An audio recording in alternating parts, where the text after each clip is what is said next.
In fact, I'm going to figure out what that side length is going to be exactly real quick. So, okay, y'all, you won't believe this, but I went through and did the math, and it actually is about 4.001 inches. So I was actually within a thousandth of an inch. I'm kind of proud of that.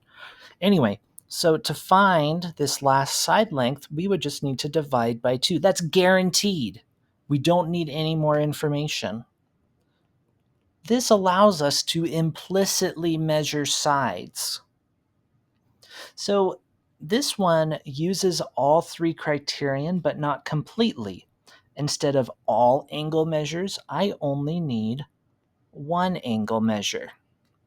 And instead of having a consistent scale factor between all 3 sides, I only need to use 2 sides.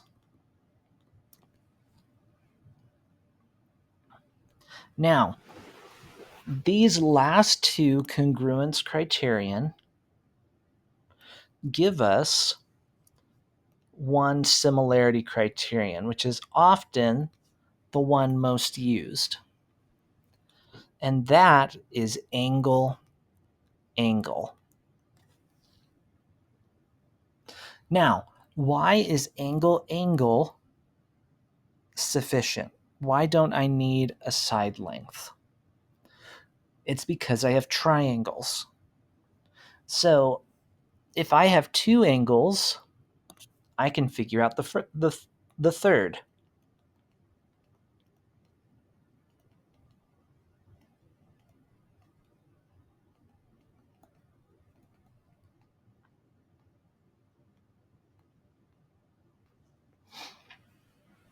Not only can I figure out the third, but that is enough to lock in the basic shape. So let's think about knowing 2 angles on a triangle.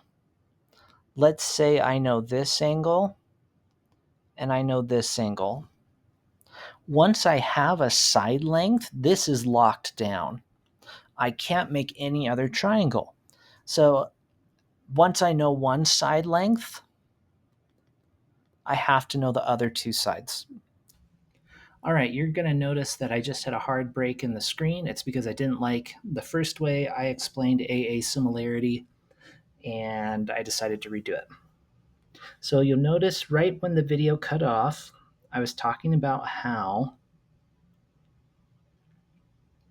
once I know 2 angles and a side of a triangle, like let's say this is 10 inches, that's enough to nail down the rest of the other pieces. That's from congruence, from ASA congruence. Now, how does that apply to similarity?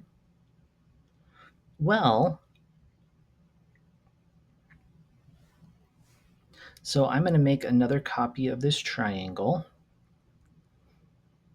and make a smaller size of it. So why does just having the same angles guarantee that these 2 are similar? Well, first off, if I have 2 angles, I can always figure out the third one.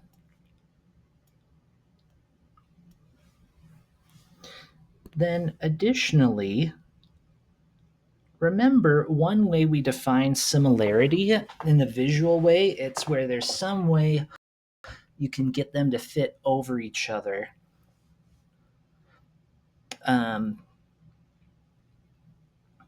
There's some way you can get them to fit over each other if you hold them farther away or closer. So let's imagine I move this smaller triangle closer, close enough that those 2 sides appear to have the same length. So I'm not quite there. I'm going to expand it a little more.